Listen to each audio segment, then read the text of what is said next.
בואו נחזיק טובה לרבי אליהו זריאן, מזכה הרבים, באמצעות שמן התואר, שאני כבר משתמש בו פעם שלישית. זה מחזק את החניכיים, מונע כאבים.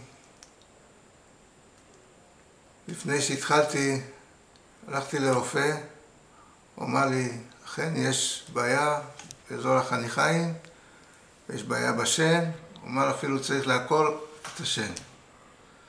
והשתמשתי בערכה שהכין רבי אליהו, שמן התואר, ולא הייתי צריך לעקור שום שן. גם הבת שלי התחילה להשתמש בזה. אנחנו מאוד מרוצים, בואו נחזק את ידו.